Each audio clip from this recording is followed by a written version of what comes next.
Welcome back to the Win with Dice podcast, a podcast featuring members of the Win with Dice team. I'm Calvin, and I'm joined here by Ramon. Hey guys, turns out I'm Wile E. Coyote, and I definitely just fell off like a cliff or something. You sure did. Yeah.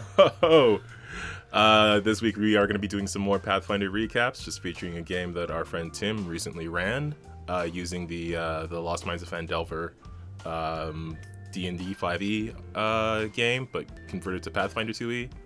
But this podcast right here that we're both on it's about trying to deliver like RPG tips and advice and that kind of thing, trying to make the other side of the DM screen seem a bit more relatable.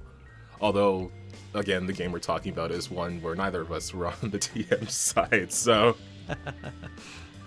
Yes, a luxury we get to have from time to time. Yeah, it really is. Like, it's just just been like making, like when we were making plans for the next game, and then it's like, oh, I don't have to run this one. I just have to like not ruin things for everyone else. It's I don't have to make it good. I just have to not make it bad. Yeah. No, it's great. Tim's a new DM, but I think he's a great DM for sure. Yeah. Doing very well, very phenomenally. Excited to get into his game. But as always, like we've been doing for the past few episodes, you want to start up top with a weekly Win with Dice DM tip. Just to put something up front for people to hear, something useful, hopefully. And also visit us on the social medias, which we'll talk about a bit more later. For sure. And for your DM tip of the week, I'm going to steal this from Tim. Go right ahead. I like the way he did it. If you guys haven't played or know anything about Lost Mines of Phandelver, it has a lot of side quests and a lot of things to do, like a crazy amount of things to do, and a lot of people. Like, I'm thinking, I've only really ran Pathfinder adventures, to be honest with you. I did Rise of the Rune Lords, but I think Lost Mine of Phandelver has like way more NPCs than I thought. Because like even with Rise of Rune Lords in the beginning, it's like there's only like maybe a handful of NPCs you really talk to, but in Lost Mine, holy. But now they have all these little things to do and people to talk to and see. And Tim did a really cool thing where he he has like a rumor or a quest log or a rumor mill or whatever you want, just like a little thing in Roll20, a little chat, just so like we can, and he has like little check marks to be like all the things that we've actually done or what we things that we're going to do or whatever. So it is kind of nice to have that at the ready, and I think that could really add something to your games, because a lot of times as DMs we put a lot of effort and stuff that you plant the seeds of something that you want to get paid off a couple sessions later, right? But you always run into those times where players are just like, oh yeah, that guy or like, all right, we forgot about that, right? So it's kind of nice to have that stuff on hand so players can just pick it up and be like in the know of what's going on, right? They can just check it themselves. You don't have to tell them all the time. So yeah, it's my DM tip of the week. I stole it from Tim, so thanks, Tim. And thanks for running that game. Yeah, we'll definitely talk more about this thing later, because I did want to say a few things about it, because obviously I'm going to take it too. I just really like the way he wrote it. But yeah, I think just having a way to remind players of what's going on in the world, that, it could be something that you might have forgotten even as well. It could just be something as simple as having like a list of here's things that are going on right now, or here's a list of people in this area or locations in this area or something like that. Just something that players can refer back to, especially if you're playing online in a digital version, something that they can look at without having to like pause the game to say, hey, what was the name of that guy who ran the inn? You can just like check the list of NPCs and say, oh, okay, it's this person. And hopefully if you're the kind of player who has notes or just has a good memory, then it jogs something. You're like, oh yeah, we were doing this task for this person or something like that. Right. I am not one of those players. So. Well, that's what handouts are for. Yeah. So, yeah, let's talk about the game. Where do we start? We had a couple new players join in in Tim's game. One of Chibi's friends. Quack. And well, my friend Corey that I've been playing games with for a long time. You could also catch Corey on our Lancer stream that we stream at least once a month whenever we have time. Yeah, that has been our schedule for Lancer, is once a month. So. Yeah. I wish to do it more often, but again, scheduling's a nightmare. Yeah, no. I've been super busy with work for what feels like weeks. So. Yeah. But yes, they did join as new characters. Thalum, Wave Splitter, a human fighter, Yes. and Kavo, a half-orc barbarian, who I guess we'll get into as we do the recap. Yeah. What happened up first is last session had ended with Teeks and Bren, a druid and a ranger, respectively, just resting up after a battle, which I was very tense about. I specifically needed to know, are we resting? Am I getting some hit points back? Because I wasn't doing too hot, as per usual. But we rested up, and then the next day, the town master / mayor arrived. This guy named Harbin, who frankly seems a bit incompetent. He was all frantic, and some people were worried because he claimed that there were some orcs arriving. And this was a side quest that we had talked about before. That was just deal with these orcs. They're coming from this area. But at the time, we were like, let me just finish up here because that seems hard. But when we went out to see what the commotion was, it wasn't like an army of orcs. It was just literally one half orc just arriving into town, and this was the arrival of Kavo. It was a cool introduction because it showed that Kavo is a big, thick, scary man with a big pickaxe. Which his character is actually pretty cool. He's a half orc whose village of other half orcs they live in a mine with a gold dragon, and they mine stuff for a good gold dragon. And I was like, that's pretty cool. I guess that's definitely going into my notes of things that now exist in my world. Yeah, borrowing stuff is great. Borrowing stuff's great. Yeah, I was like, yo, that's good. That's good stuff right there. Writing the little for ideas for later. Great. Right. So his whole thing is he came to I guess the area because there's it's like the Wild West essentially. There's lots of mining and stuff going on, and there's veins of gold and crap being found. So he's here, and that was pretty cool. And I think you guys, I had to step out for a first bit of that, and then you guys murdered somebody. Yeah, we sort of did. So while you were gone, basically the rest of the player characters were introducing themselves to Kavo. We realized that he's looking for a new mine for his village. And that sort of aligns with what we're doing, because we're looking for this specific special magical mine. So we were sort of discussing that. And the plan at first was to test Kavo by having him go a couple of rounds with Bren, our ranger, who has a bow for some reason, because Bren's been one punching all the bad guys basically. Brent's hilarious. He would literally just roll ones and twos on the bow, and then 20s on the fist. So, exactly. Good old Brent. But yeah, they were gonna wrestle, but then they step out, and then they saw Wave Splitter basically just manhandling one of these what are the gang that we're fighting? The Red Brands.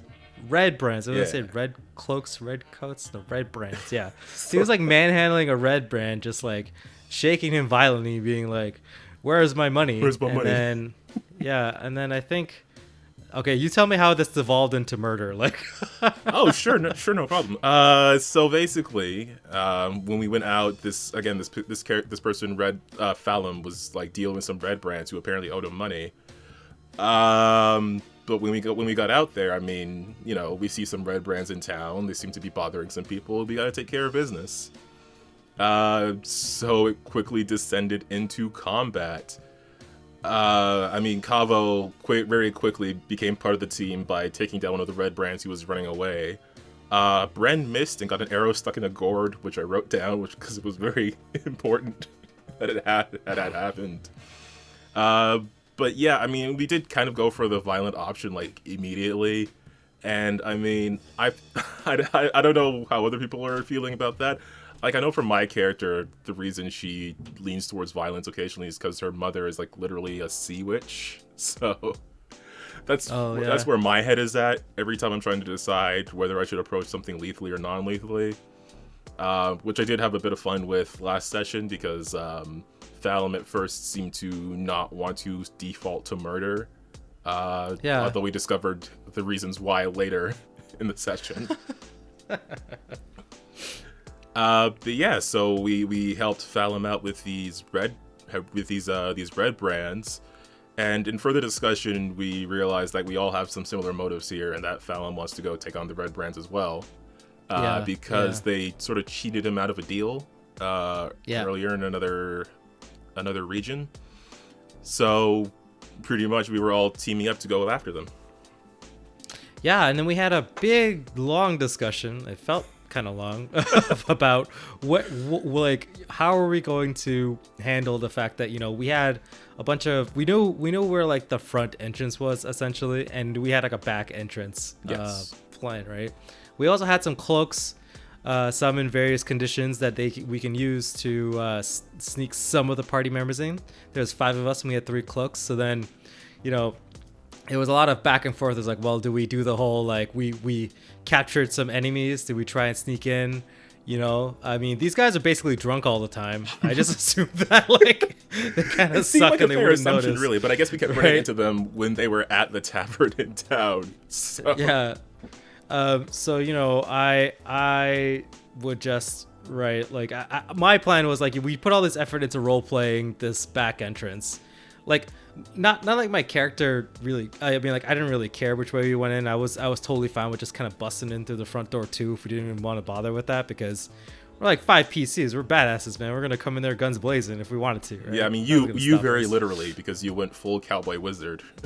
Right. And again, my character in his full form now is a cowboy wizard. Doesn't actually have a gun though, but his magical conduit thing that he uses is gun shaped. Yeah, essentially, like you're still like it's still mechanically like a staff or something, but it's just shaped like a. Which I appreciate. Tim leaning in onto that, because I thought it was hilarious and everybody thought it was hilarious. So, you know, we're all in it now.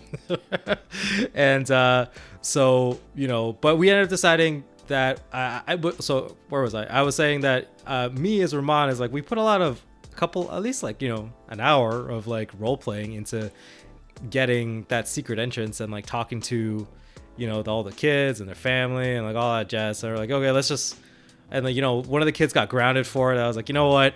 Let's just use this. You gotta make it back worth it. entrance. Gotta make it worth it. So, you know, it was Solrona, my character, the gun blazing wizard, and Kevo, the giant hack fork miner, went through the cave entrance essentially. Yeah, you were stealth team. Yeah, we were a stealth team. Well, we call ourselves stealth team, but you know, which lasted all of maybe like 20 minutes of stealth, and we became SWAT team. Like, right. So, you know, but then the other parties of Wave Splitter and Bren and Teagues, they all cloaked up and were like sneaking into the front entrance, trying to play it all cool. But you know what? Which was and like, this is Tim's like probably has like 4 games under his belt, and we split the party on him, which I was like, I think he can do it. Yeah, I'm actually really because I didn't know like what the map was that we were going into, so yeah. I honestly thought it was gonna be like 2 different maps, one for like the underground of the manor or whatever, and one for like the ground floor. So yeah, I was wondering like how that was gonna go, but fortunately for one, they were on the same map. And also, Tim was just really good at like switching back and forth between the two, because things really did start to get pretty hectic as we went on. Yeah, and it was I like that. That's like kind of one of the things where like Tim did this instinctually, which is good. But like one of the kind of like here's your DM tip number 2 of the week. Apparently, sure. a good idea for splitting the party is having one that's like, if you have a combat going and a narrative at the same time going, it's a better way to balance the splitting the party, because you're running like 2 combats separately or 2 narratives separately. It's like, it's not as easy. I find it is like, you know, I think I probably brought it up on one of the podcasts before, but you know, you're able to balance, like, once like you have some narrative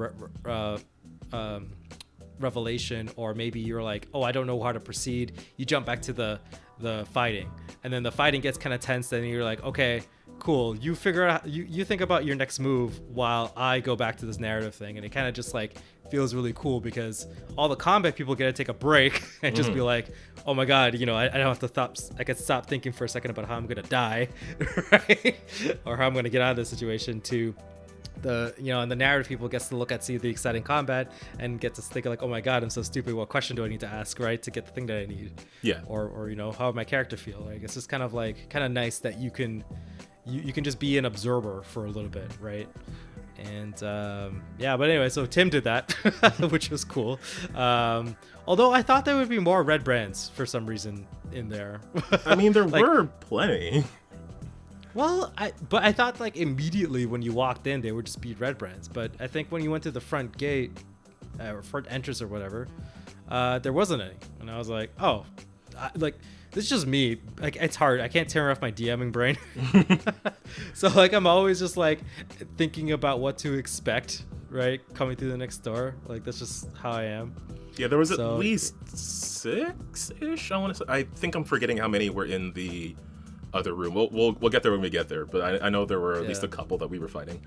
Right. Disguise team. So I did in my notes have DT and ST for disguise team and stealth team.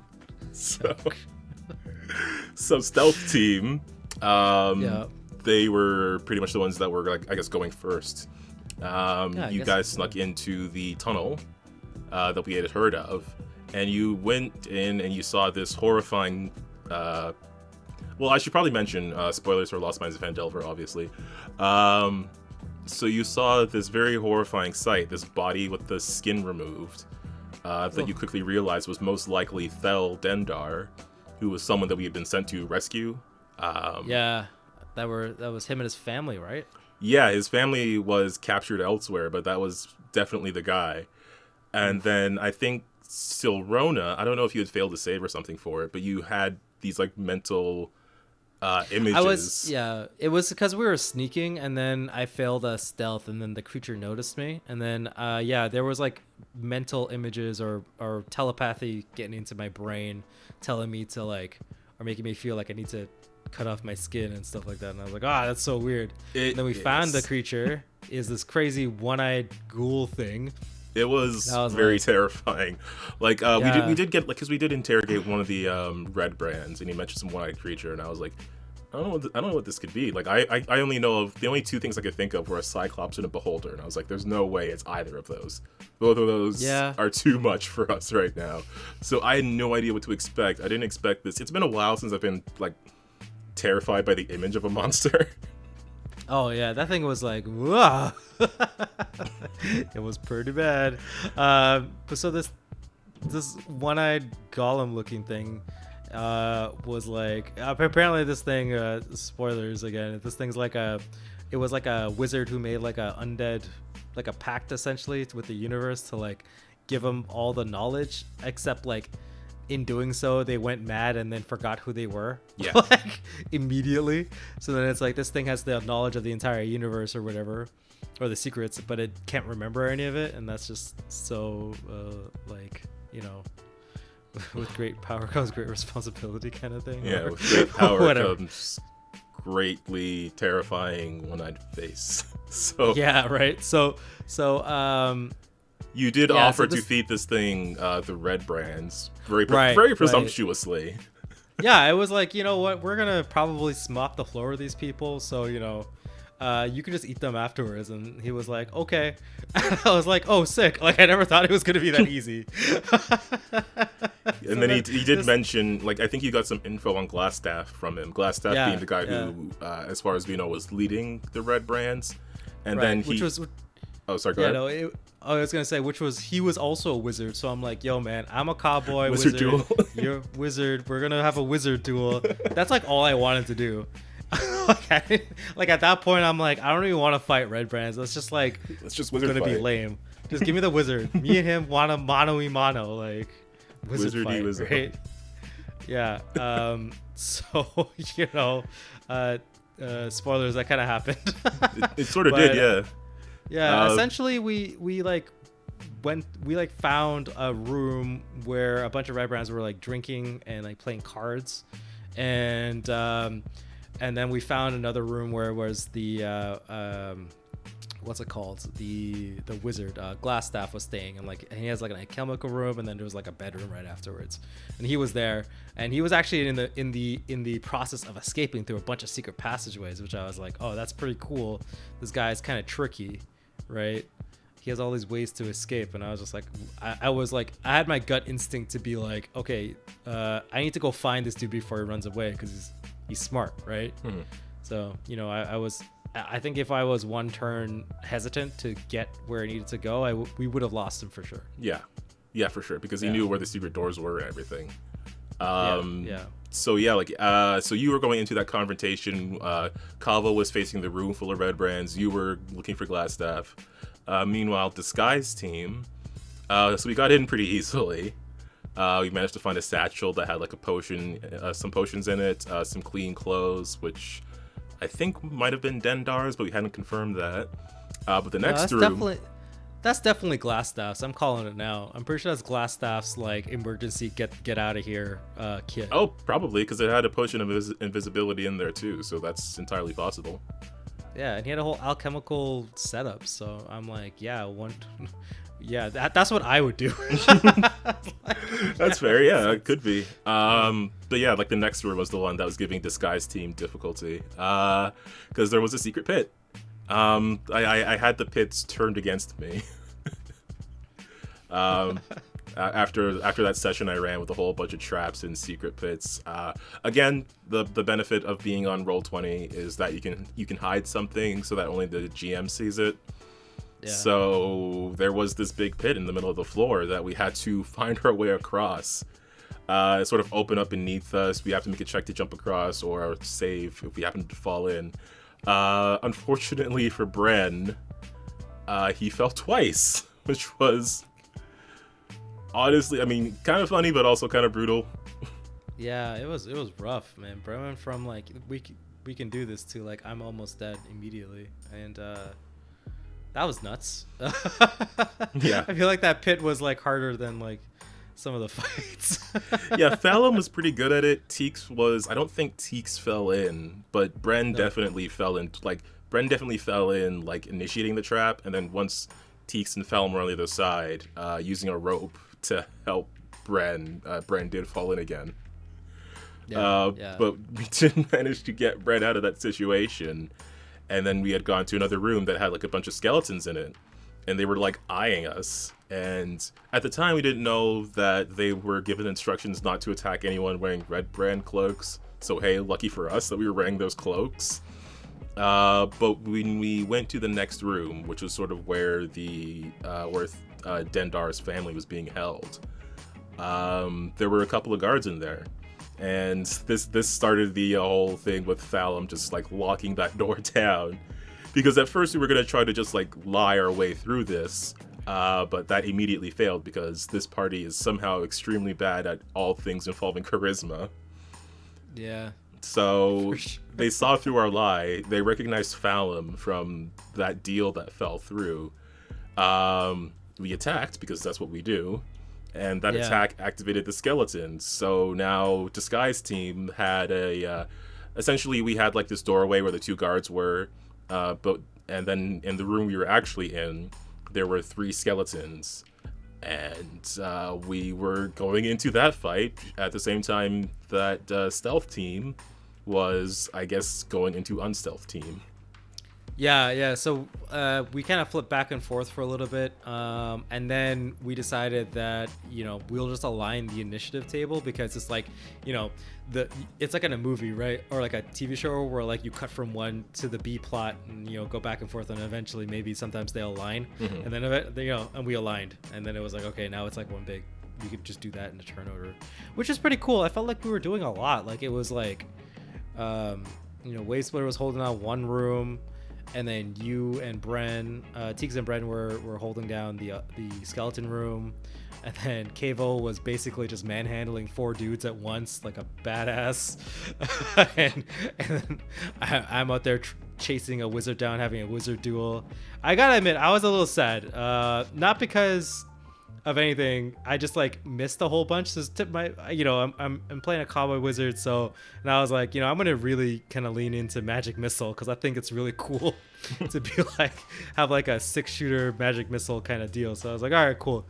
I did that, right? But I was like, man, I have all these other spells. I should try them out.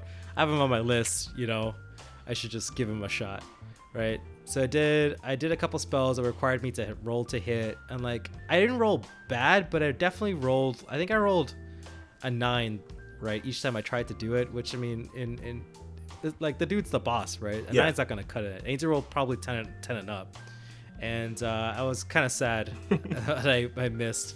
But then I used magic missile, and then I got like the maximum damage out of it. Yeah, didn't you get like max damage? All on each of the missiles. On all 3 bolts. Yeah, it was like 15 damage or something to this wizard, and he was like, "I give up." Yeah, like not dealing with this crap. Yeah, not dealing with this crap, right? And oh man, you had such terrible luck when you did because the Teeks can cast Cure, the heal, right? The heal spell, sorry. And the AoE heal spell, you were rolling terrible for it. I don't think I rolled higher than like a 3 for that because and like you could have destroyed all of them with a good roll, right? Yeah, because we were fighting like specifically skeletons. I was like, because at the time the red brand hadn't got any damage because basically Phallum was just like slammed his shield down and was blocking that door, which was awesome. But like, since they hadn't gotten hurt, I knew that if I did my burst, like it heals all living creatures, but they hadn't got any damage, so it wouldn't make any difference. However, Teeks did have some damage. Bren definitely had some damage, and these things are undead, so it's like, okay, I'll just pop this off. We get healed, they get hurt. But I rolled really low, so yeah, you did. You rolled really low a lot, and then also, you went down too, right, through that fight. Yeah, I know. I did. I think Bren did at some point as well. Yeah, Bren went down. You went down. Oh man, it was nuts. So okay, so the fight progresses, right? You beat the skeletons. Very difficult. You guys, throughout the fight, it was hilarious. Because Pathfinder, you roll 3. You could roll up to 3 attacks, but there's a multiple attack penalty. So like every time you roll, you get minuses to it. So like eventually, like Tim would roll so many dice that a couple of the characters the enemies would roll, negatives. Right? Yeah. Which is hilarious because Tim's like, well, some bad stuff happens to this man. Like yeah, again, like the skeletons, like one of them, I think I wrote it down here. It's like their hand broke. Yeah, like one of their hand flew off. Like one of their hands crumbled, or the weapon got stuck in a wall or something. One of the red brand guys, he got a weapon stuck in like the prison bars. Right. And I got a shout out to Tim. I think Tim is great at narrating because he'll just take something and run with it, right? Like at one point, I think Kavo put his great pick into a dude, and he's like. And he was like, "Where'd you put it?" And he was like, "I don't know, in his ribs." And he was like, "Oh man, this dude is definitely just gonna bleed out because like." yeah, I really right? I like that because it wasn't just like, here's a bag of hit points and numbers. It's like, no, this is a person who just got a pickaxe in them. Yeah, so I think Tim's very much in tune with like, these are living, breathing meat sacks. Like, if you get punctured by something, like you're just gonna bleed out. And I like that, like for the rest of that one dude who wasn't very like important or whatever, right? Like, just like he just laid there and it was like, I'm just gonna die because he's like, he can't do anything. I don't think Kavo did that much damage to him, but it was just hilarious. But then Kavo did a lot of damage to a lot of people after Yeah, Cavo pretty much dealt with that room. I think like one or two guys managed to run away, but Cavo for the most part was just like laying dudes down. Yeah, and again, there was this thing where I don't know if it was proper for the action economy in the game, but I was like, I don't give a crap. Sometimes I think the action economy in Pathfinder is a little bit too strict. So, I like the fact that, we were shoving people around, and just the way, if you were able to describe something a certain way, Tim would just be like, yeah, that makes sense. Like, of course you get to do that. Like, right.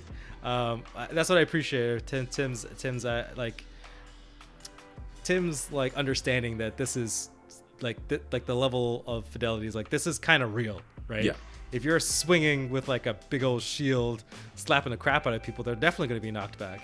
And I also love Tim's NPCs where it's like, he just named it one of the dudes who was fighting Wave Splitter. Steve, he was called him Steve, and his buddy, because of the way the room was, he wasn't able to do it, so he just like, the dude just cheered on Steve to do stuff, but Steve sucked. Yeah, so like Thalum, being the shield expert, had this door locked down, and there was this one red brand who kept trying to like attack him or push through or something, but he just couldn't achieve it because Thalum was like just had this really high AC because of the shield. So the other red brand that was in there just kept cheering his buddy on. Which was really fun, but also I gotta admit it was kind of satisfying to go in there and just like end Steve. Yeah, man, it was crazy. And I thought, okay, so then after all that, we, some of the people, they escaped. I captured Glassstaff, which was pretty cool. I got him to surrender. I tied him up with some rope because, what cowboy doesn't carry on rope? Exactly. So tied his ass up. We're going to haul the bad guy out of here. You guys are still in a fight for a little bit because it was, kind of tough. Yeah. I think the fight ended up there where Bren punched a dude out. I think Bren definitely got a punch in on at least a skeleton while Teeks was down. Yeah, Bren took care of a skeleton, and then Bren also, I think Bren critted on a skeleton, did like 30, not 30, like probably like 15 damage. If it was an unarmed punch, then Bren definitely crit. Yeah, right. So, one shot skeleton, one punch the dude out, and then there was this tense moment where Falum, right? I'm saying his name right? Yes. Yeah, Falum and Bren had like they were about to like, he was mad at Bren because he killed the dude, but he was actually this entire time, because we thought he was just kind of a nice guy. Yeah, I thought Falum was going to be the new moral center of the party, because like Teeks was going to just kill the guy, Bren was going to just kill the guy, but Falum had like, before we got there, Falum had said like, let's try to do less murder. And I kind of wanted to roleplay that and have Teeks be conflicted. But then when she got there in the moment, she was like, no, I'm going to ice this guy. The attack missed, which was cool, whatever. But Bren managed to get it. And then there was this confrontation between Bren and Falum. And again, like I thought it was going to be because Falum just didn't like to commit murder. But no, it was because these guys still owed Falum money for that deal that fell through, like 1,400 gold, which is a significant amount. Yeah, for real. I'll be mad too. Like, I'd be mad as hell. Right. And, okay. I can see why he didn't. He could have just told us, but then again, I guess that's 1,400 gold that, like, we didn't need to know about. Yeah, then we know about it. So Falum just wanted, like, information, or just wanted his gold back, or just, like, to get some info out of the Red Brands on where he can get it, so... Right. And here's the thing, right? After all that, I thought, it would be over, right? Tim would just be like, all right, we got the bad guy. We're about to ship out of here. No worries, no foul, right? But then he kept the initiative order or whatever, right? Yeah. And I was like, I don't know what's going on here. And then Cavo opened a door, and then we found that it was full of, like, a couple hobgoblins and a goblin that escaped from that cave we murdered a couple sessions ago, right? Yeah. Right? And it's like, I was like, oh my God, it's that goblin that ran away. We found him. And then I was like, great. Now we know we can possibly figure out where, what's his name is. And then things turned from like, kind of, I was like, okay, well, it's just a bunch of goblins, and Cavo was in there. So Cavo's probably going to kill them.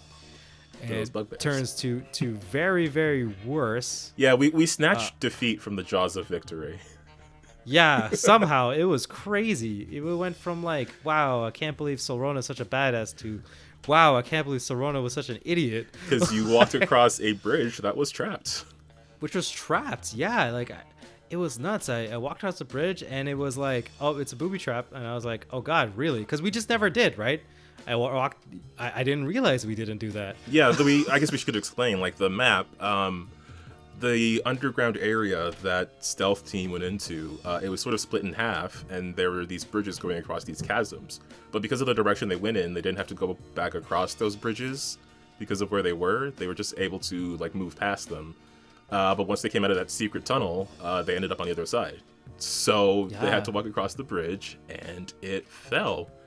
And Silrona didn't happen to have good reflexes in that moment. No, I didn't. I did not. I mean, I was just as surprised as my character, I'm pretty sure. I was like, no way. I thought this fight was over. And then, boom. I fell like 20 feet, took like 10 damage, which is the exact amount of HP I had left from my wizard duel. Mm-hmm. And I was knocked out cold. Mm-hmm. And Glassstaff just looked at, and, I talked to the one-eyed crazy golem dude. And Glassstaff's like, yo, go eat that dude. Yep. I was like, oh my God, I went from hero to zero like just immediately. Just like that. And like Disguise team is still kind of rough after that fight. Teeks and Bren Bren and Thalum are at each other's throats, sort of. Teeks had gone to talk to the kidnapped family and was just like, okay, I don't know if this room is clear. I don't know if that was a bit meta on my part, but my thinking was like, Teeks has no idea if everything is clear here.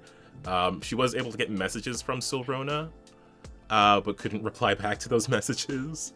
Yeah, which was, at one point, Silrona tried to message her while she was unconscious, which I don't think it worked. So she didn't like fully know everything. So she was just like, okay, I don't know what else is here. You guys just wait a sec. I'm going to see if I can find like a way to get you out of here safely. So she's on her way out, I guess. But we did also learn something important.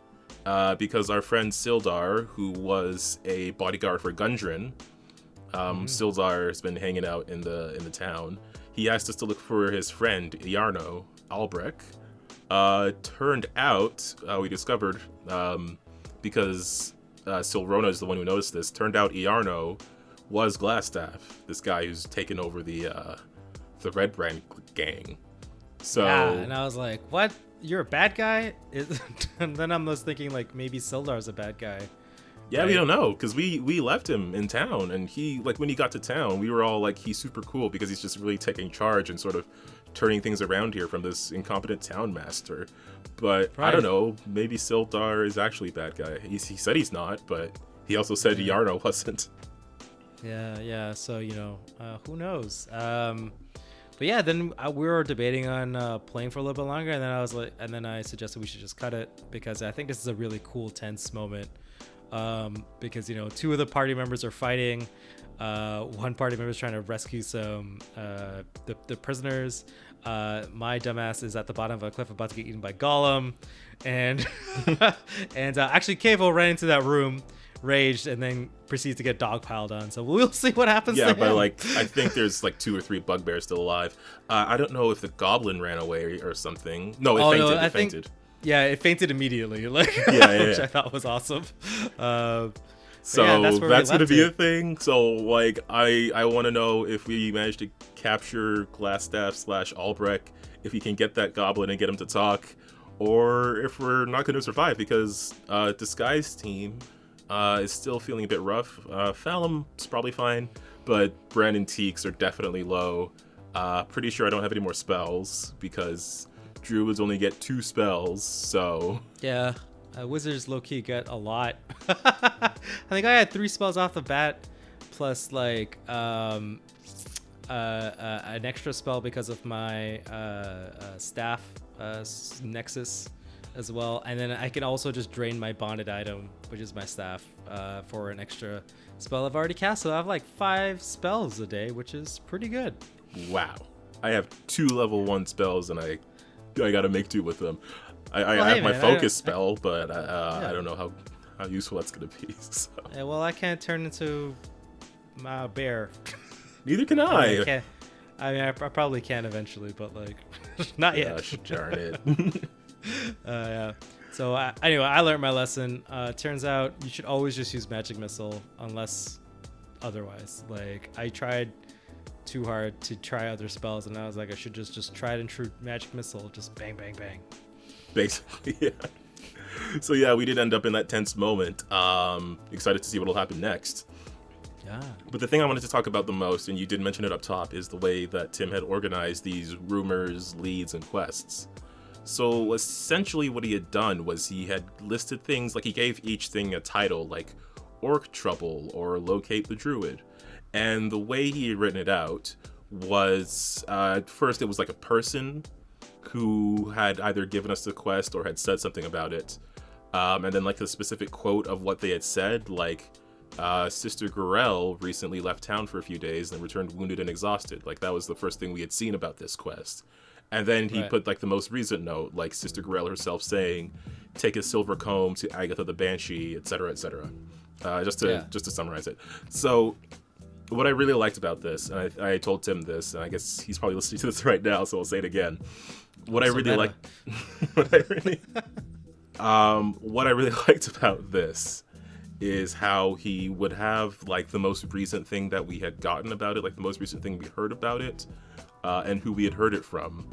And that just, again, it makes it really easy to hop back into the thing, because before we had started playing, I was trying to remember and write down all the other side quests that might have to do with this. I was like, okay, we have to rescue that family. I gotta remember their name. We gotta rescue Sildar's buddy. I gotta check his name. And I knew that Tim had written down the Phandelver NPCs. So I was like, okay, I'll just like check that once I'm actually in Roll20. But when I had seen this, it was like, this is much easier. Because then it's just like, oh, I see, this is who we're looking for. This is who told us about it. This is all the details we know about it. Like, it was very video gamey, but at the same time, I mean, there's a reason video games do what they do, right? Yeah, and yeah, man, I think it's great because, you know, your characters might not forget, right? I mean, in your characters are doing this in real time, well, versus you're playing a couple weeks apart, right? There's definitely reason to say that your character would remember something versus you actual person would remember, right? Like, yes, yeah, exactly. Like I kind of like wish I had done this with some of my other games. Like there's a bit of a running gag with my Crown of Dragons game, because early on, like way back in 2000 whatever, probably 18 or so, when we had started playing, they had picked up a dog collar from a lost dog. And that dog belonged to like the Lord's son, like the Lord of the local region.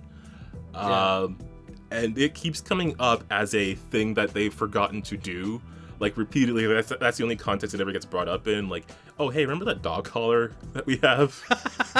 You didn't resolve. His dog is just lost in the streets. No, they know what happened to it. It got eaten by a giant spider.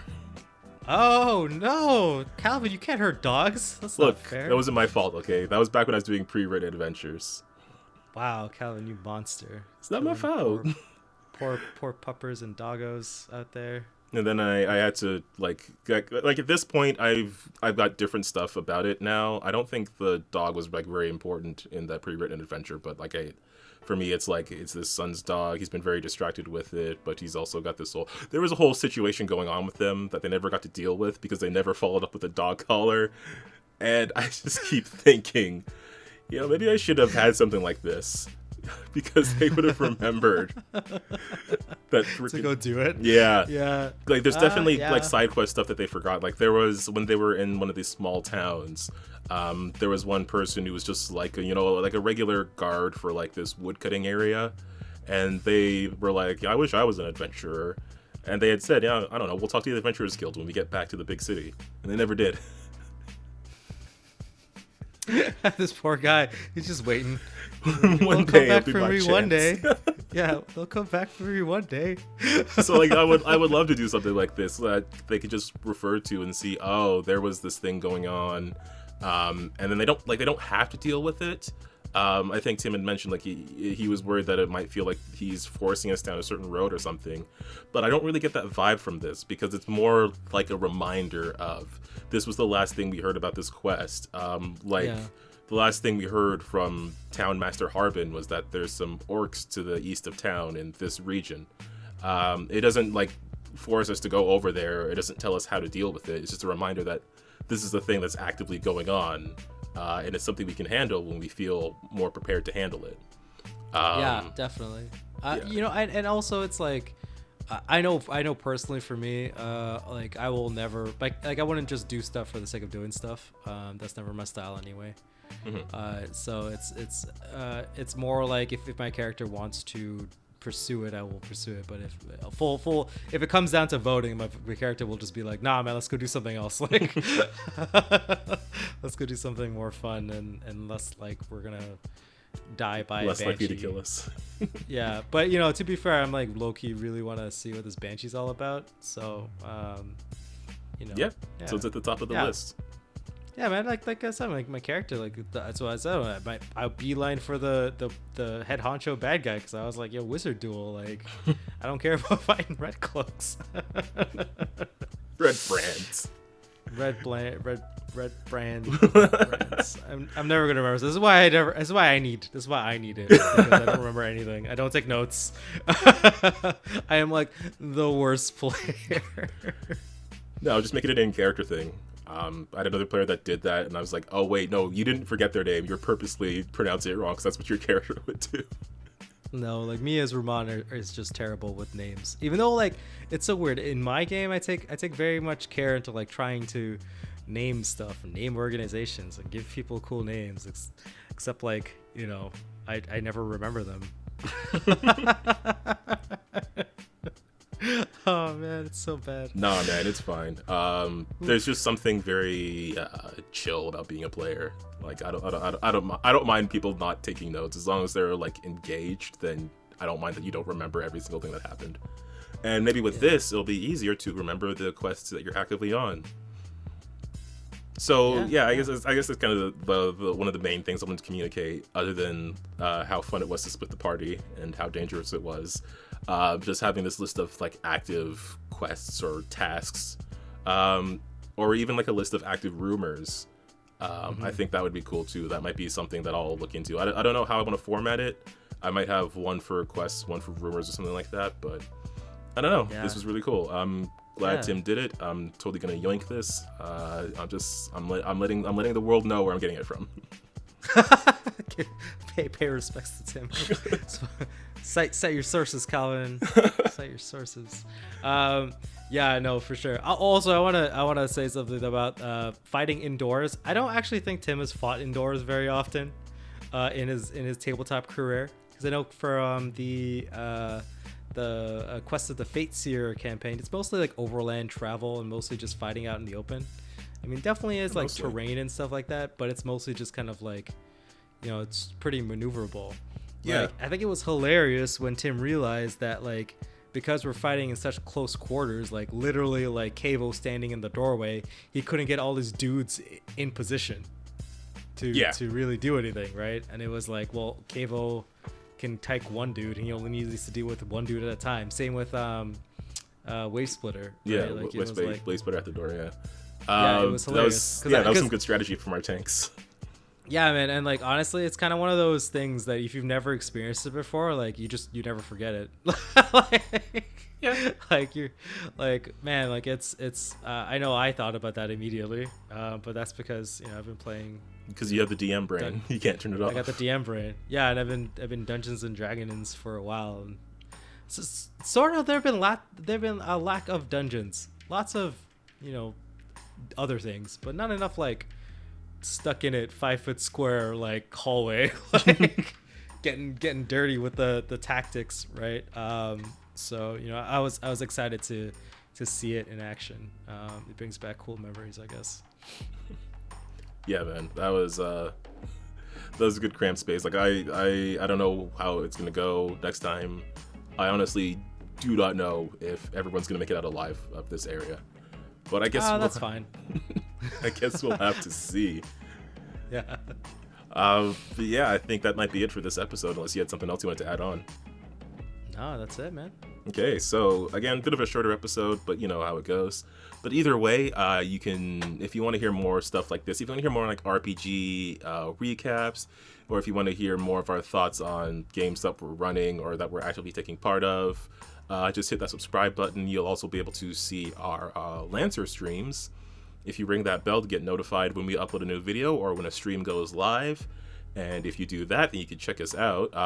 Also, you can just go check out the Lancer videos, like on your own, you know, the VODs, the VODs. Yes, those VODs. It's been like really fun playing that game. We have been talking about it a lot recently, I think. Well, I mean, you've been talking about it. Yeah, well, I'm just really jazzed about Lancer in general. Like, it's weird that I don't know. I found like an RPG that I'm really into. Yeah. So hopefully we can squeeze more of it in. But you know how that song and dance goes. I definitely have games where I feel that way about, so I don't mind like sitting back and letting you ramble about it. But yeah, so if you want to hear, maybe next week, probably, why not? If you want to hear more Lancer rambles, just subscribe to our channel. Ring that notification bell so you get a notification every time we upload a new video. Check us out on Twitter and Facebook at Win With Dice. On Twitter, I don't know, I keep seeing cool art and stuff, so I try to share that as much as I can because I want other people to see it in case you might have missed it. So be sure to check out our Twitter. It's pretty cool Twitter to follow, if I say so myself. But also check out our website, winwithdice.ca, if you want to learn more about us. And that's about all I have to say about that. I don't know, Ramon, do you want to say the catchphrase or should I say the catchphrase? But it's your catchphrase, man. What are you talking about? Of course it is. So remember, folks, until we see you next week, just remember to keep on winning with dice, and we will see y'all later. All right, see you guys.